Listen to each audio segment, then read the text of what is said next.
This is the Unpacking It podcast. I'm Bryce Johnson, and I'm excited to welcome Danny Wuerffel back to Unpacking It. Heisman Trophy winner, national champion at Florida, and continues to do incredible work in communities around the country. And we'll talk all about that today on the show. Danny, great to see you. Great to have you back on the show. How are you? Bryce, I'm doing great. Thanks. Everything's going well. We feel very fortunate and blessed, and looking forward to chatting, unpacking it. That's right. We'll unpack it all. And that question, how you're doing, is it's a loaded question, especially with everything that's been going on for a long time now. And so you mentioned feeling blessed and all that kind of thing, but how has the last almost 2 years affected you and your family in a personal way? Yeah. Well, we feel ourselves very blessed, privileged to be kind of in the group of people that, didn't lose our job. We're able to work from home. We're able to have our kids at some level continue their education at home. A lot of the people we work with at Desire Street lost jobs. When the kids weren't going to school, they weren't getting the same type of nutrition and meals, and kids didn't have access to computers or internet. So we feel pretty lucky to have gone through that. It's been difficult there for a time, not seeing people and not doing the things you're used to doing. And then you kind of think through that. But we've been really, really blessed. I picked up a new intense hobby in the fastest growing sport in the country, which is pickleball. Oh, And I you're in. absolutely am loving it. And so that's been an added joy through the pandemic to pick up that new sport. That's funny. So my dad's all in as well, and he was actually a quarterback in high school and college. And so, what drew you to it? Why are you into it? Well, for one, I mean, I've played a lot of racquetball and tennis and ping pong, so I just like, racket paddle sports. But then several months ago, I played with somebody and they beat the stew out of me, and I think the competitive part of me didn't like that at all. But it's a fascinating game. It can be very social. Anybody can get in. It's got a very low level entry to get in to be able to play and have fun, and yet you get to the top four players in the world playing doubles, and it's an amazing experience. And so there's levels all along the way, and you can always get better. And I've just really enjoyed it. And as you get older, I can't overhead serve like a tennis ball, and you don't have to cover as much ground as other sports, so it's a little more friendly on the body. That's awesome. How often do you throw a football? Do you ever throw a Well, football? I took 15 years off, Oh, and then a few years ago, I got into this. There's a professional flag football tournament every summer. They've been giving away a lot of money, and a lot of former NFL guys, Michael Vick and others, played. So I played in that for a few years and loved it, but I think I timed out. I've got some bad arthritis in my right shoulder, and this was the first summer I couldn't do it. So those throwing days, unfortunately, might be over. gotcha. Okay, well that's cool. You got to do some flag football. That's always fun. Did you Heck play yeah. flag football growing up at all? I did not. I did Yeah. not. Just tackle. So the idea of having no one running at me that could hit you, that sounded pretty good. That's right. No, I'm a big believer in flag football, especially for younger kids to learn football without having to get hit as early as kind of most people did growing up playing football.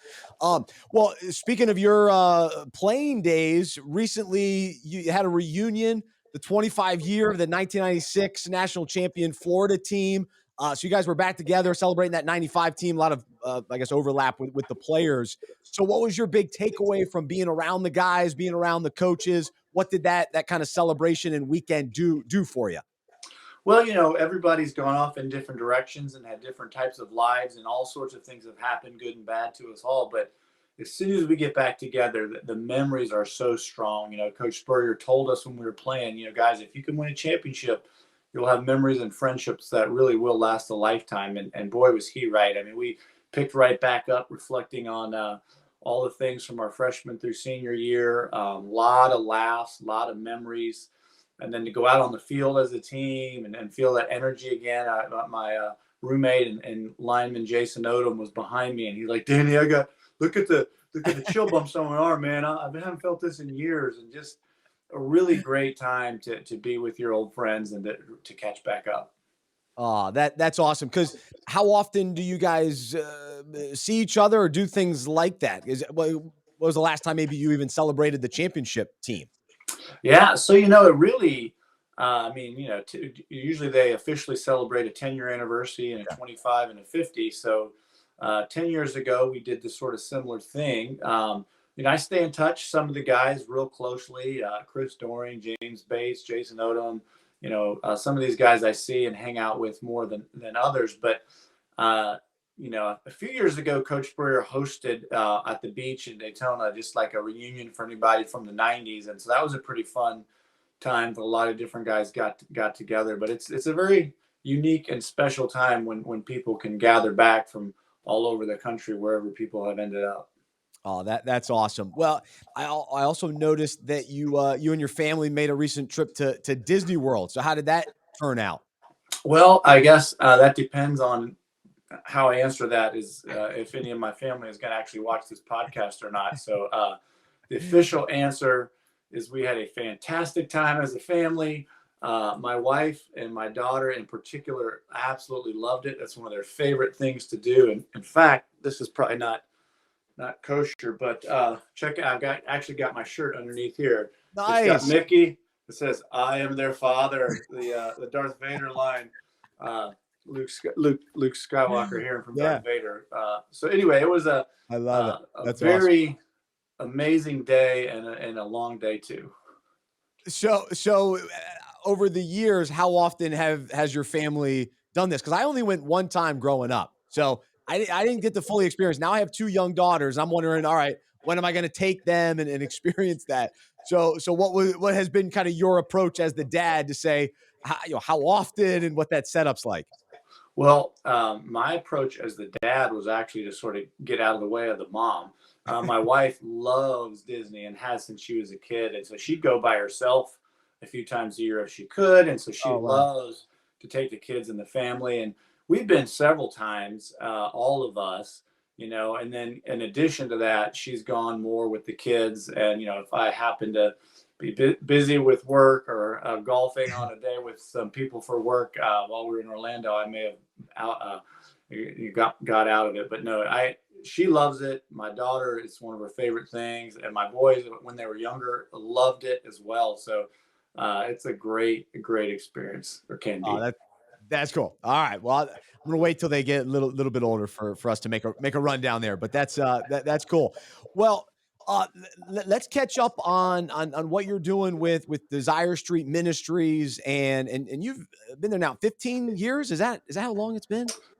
Well, really longer. I Longer than uh, that. I Okay. started volunteering in '97, my freshman year with the Wow. Saints, and then I joined the staff in '04, and then became the director in '06. So 15 years. It's been a long time. Yeah. So what continues to motivate you, drive you, and give you the passion to continue the work that you guys are doing in multiple cities around the country? Well, I get inspired when I see people doing things that it's like, man, who has the courage, the faith, the sacrificial mindset to go do some of these things? And most of our leaders live with their families in very difficult, under-resourced neighborhoods, and they're absolutely committing to seeing change and leading change. And so I'm inspired by the work they do, and then see how many times they don't have the resources per se, or the training, or the connections to really see their neighborhoods changed. And so I kind of feel like me and Desire Street are that extra little bit of engine, that connection, that help move them forward to be thriving and sustainable. So many leaders that live and serve in under-resourced neighborhoods typically are burning out within 5 years. It's not a very sustainable role. It's just very, very difficult. And the fallout when that happens can be tough on a lot of people. So we've put together a program where we have training, we have coaches that check in regularly on them. We do retreats throughout the year. We help them get connected to a larger donor base, helping them bring in new board members, and just really try to set them up that after 3 or 5 years partnering with us, they'll have the tools there to be thriving again and sustainable for the long haul. Oh, that's tremendous. And what, I guess, type of partners are you looking for? And like the people that are actually on the ground doing the day-to-day ministry in these neighborhoods, what are some of the, I guess, the common traits or the common work that they're doing? Yeah. So most of them live and serve in the neighborhood. Typically, it's a very neighborhood centric mission model. It's not like we're going to help the south side of Atlanta. That's an awesome thing, but ours is a little more narrow in that we're looking at very specifically defined neighborhoods. You know, Okay. our overall mission is to see neighborhoods revitalized. And so that's what Desire Street is about. And the way we do it is by partnering with leaders. So typically the leaders are already there. They've already established some sort of a 501c3 or an organization. They're usually in their third to ninth year of existence is what we found to be our sweet spot. They do both sort of what you might be called ministry, whether it's a Bible study or whether it's an actual church program. But they also do things that we would call community development, whether it's some sort of healthcare, housing, economic development, education. Most of them start working with youth and then try to build from there. So we've helped start and grow some schools, some medical clinics, some churches in the midst of these programs. And just really looking for people that are hunger to learn and looking for a community to be a part of and give back to. And those are the sweet spot. We usually have about 10 to 12 partners at a time, Okay. and then we graduate some and add some new. And we're trying to, at the moment, we're in the middle of a strategic plan to develop 20 thriving and sustainable urban ministries by 2025. Wow. That's tremendous. Love hearing that, and I got a couple ideas I'll have to mention to you afterwards. So, so that's excellent. And then coming up in October, you've got a big event that helps gain some awareness and funding for Desire Street, and so it's called the Desire Cup, and a golf tournament surrounding it, and a gala, and a lot of efforts go into it. So, tell our listeners a little bit more about it, and the excitement that builds this time of year as you anticipate for it. Sure. Well, not to be a clothes model again, but here I've got the logo on my shirt. We didn't plan this, folks. It just sort of happened. That's all Well, right. actually, maybe I did plan that shirt, but the Desire Cup is our big sort of public event for awareness and funding that we do. We know there's a lot of energy and excitement in the air around the Florida Georgia, or if you're a Bulldog fan, the Georgia Florida game, That's right. and so we try to capture that excitement. We have Florida fans golfing and competing against Georgia fans. We've got Florida celebrities, the Steve Spurriers, the Tim Tebow's of the world have been there, the Emmett Smiths playing against the Georgia celebrities, the Herschel Walkers, Vince Dooley's there, Champ Bailey's been there, and so we have this fun kind of golf competition right before the tournament, right before the actual football game, and we have a really fun gala the night before where we have lots of fun talking about football, but then we also introduce a couple of the leaders at Desire Street in the neighborhoods that are doing great work, and you get to hear some inspiring stories. So yeah, October 28, 29. Still got a few spots, so if anybody wants to jump in and come, please come. But for many of you who can't come, we have what we call the 19th hole, where you can sign up to support the event and help us continue to change hundreds and thousands of lives of kids and their families. That's excellent. So it's desirecup.com is the website, and it's after the Unpacking It golf tournament. So it's good. So it's not We in don't conflict. compete with you. Yeah, we would No, never try that. we're good. So we're October 18th. So so that's at the end of the month on the 28th. So check that out, desirecup.com. Well, Danny, I love hearing about the work you guys are doing, and would love to kind of unpack a little bit more about where you're at in your faith journey, and knowing that your walk with the Lord is important to you. And so even as you reflect on kind of where you're at today, or even considering what this last year or so is has how that's impacted your faith and your pursuit of Jesus, and maybe what would you be willing to kind of share or encourage our listeners with today? You know, I've kind of been for the last several years going through a phase in my faith that's been a little less of, to use some different words, less of what I'm doing, Mm, and more of being still and more of being quiet and trying to create more space for the Lord to be present, and not just my own ideas or my own thoughts. I spent a lot of my mornings in my life doing sort of what some would call a typical quiet time, where you might read a verse, meditate on that, or think about it for a second, and then move on. Whereas, now I might spend 20 or 30 minutes doing something like centering prayer, where you're just really trying to let go of all your thoughts and mm. be still and be quiet, which can be really tough sometimes because we're so used to being distracted. And then perhaps meditate on a verse after 30 minutes of being quiet. And when I get my own brain out of the way, I feel like I hear more of what the Spirit would be trying to say through that verse per se. And so I think, trying to find those times, whether it's daily, or whether it's, on a specific intentional day of the month where I just get away, or some cases do weekends of silent retreats. Different places have been a real unique way for me to sort of get away from my own sort of kind of obsessive mind and the way I think about things. And, we live, Bryce, in such a polarized time, and it really doesn't shock me so much that the world is polarized, but what shocks me is how much division is within the church, Mm. and faith and race. And these are things that are really significant in my heart. So when I step away and I'm silent and I'm quiet and I'm listening, I think it puts me in a better posture Mm, to hear and learn what I'm missing. mm. What am I missing in some of these conversations? How can I change, as opposed to just try to tell everybody to think the same way that I do? Wow, man, no, that's powerful, and so I guess I'm curious what led you ultimately, the Holy Spirit led you, but to even make more of an effort to find that stillness and to maybe not be so caught up in the doing of a quiet time, but to actually be quiet with the Lord. What was that process to even get there?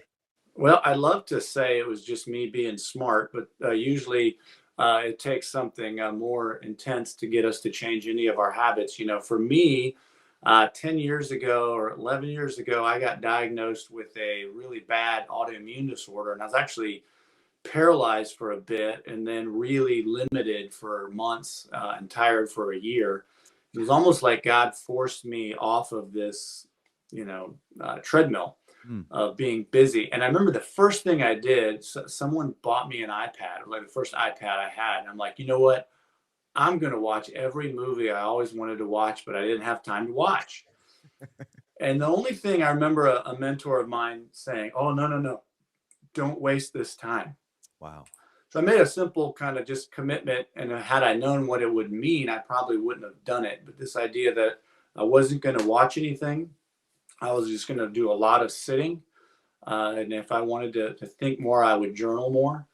And man, that really led to some deep introspection and just a lot of growth, and also kind of through my life and different counseling that I've been a part of, just kind of weaving in the ability of what does it mean to be emotionally healthy, Mm. and how do you recognize and feel your emotions that you're actually feeling without letting them govern your behavior, but letting them inform what's going on. Those things sort of came out of that really difficult time, and even to this day, the more I'm quiet and the more I'm really checking in with what I'm feeling emotionally, the much better dad, husband, leader, person I am, and the less that I'm doing those things, the more I tend to sort of go on autopilot and just see what happens. Wow. Gosh, no, I think this is an incredible perspective and really it's a practice and we've got to practice it and participate in it because God moves in amazing ways in those moments. Before I ask you more about it, how are you doing health wise? Oh, thank you, Ad. Doing great. Fortunately, recovered for the most part from all that, and am very healthy. And I'm just, a lot older, and my legs hurt and my shoulder hurts, but that's just part of the price of being human. But I'm very grateful to be uh, healthy from the Guillain-Barré uh, that I had years ago. Oh man, well that's great to hear.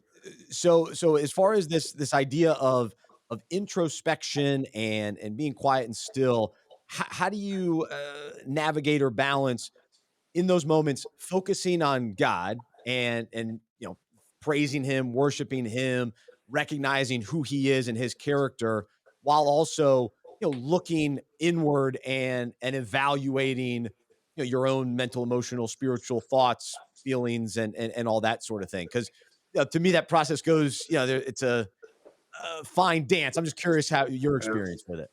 Well, I think the first thing is recognizing that in both of those scenarios, we're usually just processing that with our own busy mind, which is sort of locked into our own ways of thinking. So, a big part of it is to slow that down, is to really just slow down the obsessive mind that's always thinking in a certain way and create space. And then when you have that space, you invite the Lord to come in, and there's a lot of different ways that you can do that.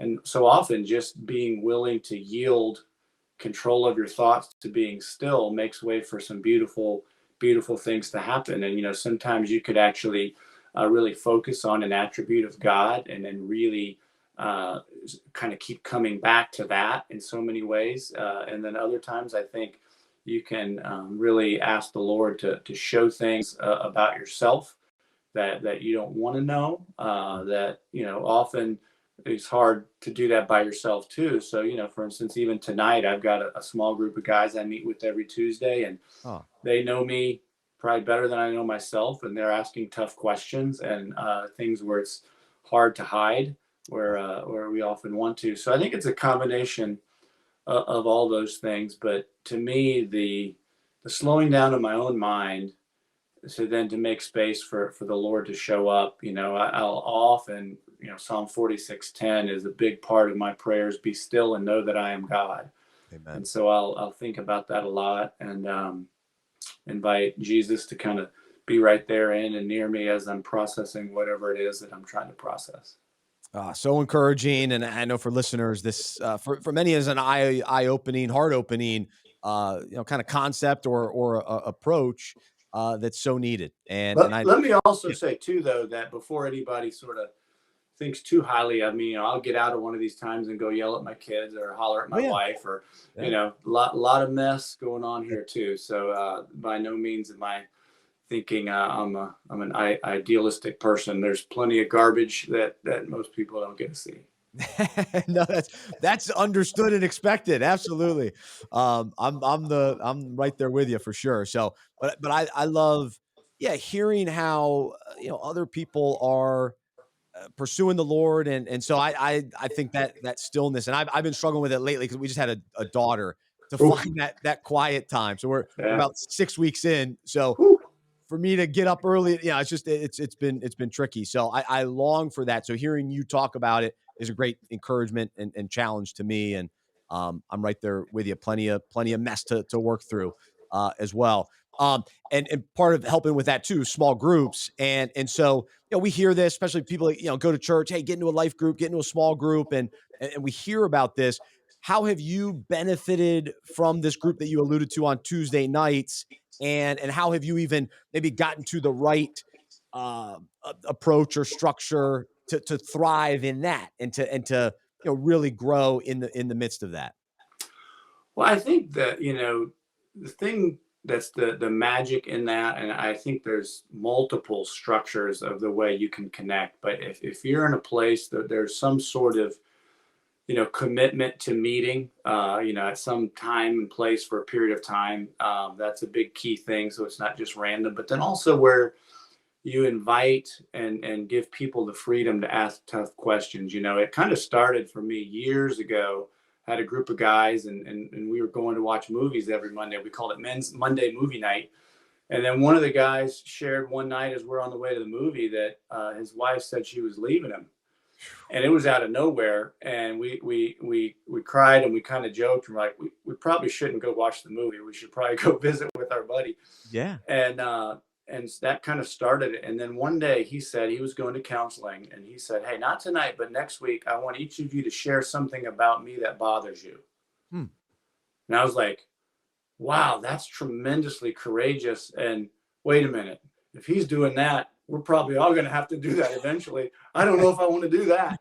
That's too much freedom to give somebody. But Yeah. to where people have the freedom to share the things that they're seeing, and I just think that's a powerful thing. I love the different types of relationships I've heard, biblical models for them, but always having somebody that's older than you, that's sort of pouring into you, somebody that's kind of in a similar stage where you're sort of holding each other accountable and pouring into each other, and then someone else that you're pouring into as well. And those three types of relationships, I think, can help keep us balanced and healthy.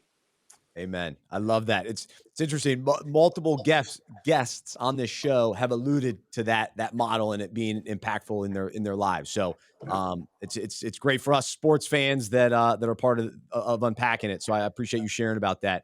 All right. So love the encouragement. We'll end on a sports note. So your Florida Gators, tough one against Alabama, but still got to feel good about the team this year. What's kind of your takeaway few weeks into the season?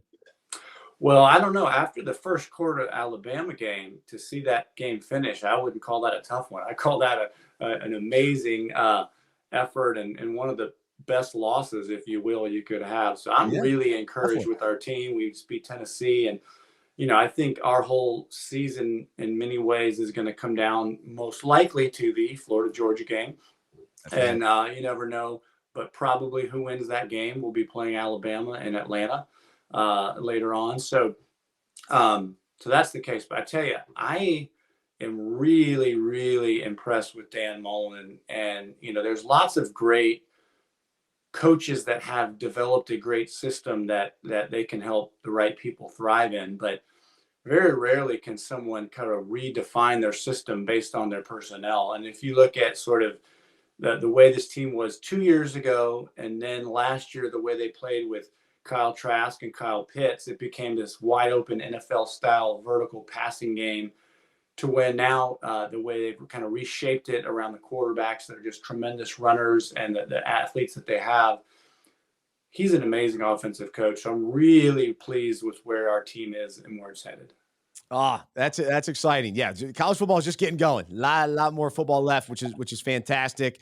He's Danny Wuerffel, former Heisman Trophy winner, national champion, and the big golf tournament coming up to support Desire Street Ministries. You can find out more info, desirecup.com. Danny, great to be with you. Thanks for sharing what you did, and wish you the best with this event and the continued incredible work that you guys are doing with Desire Street. So keep it up.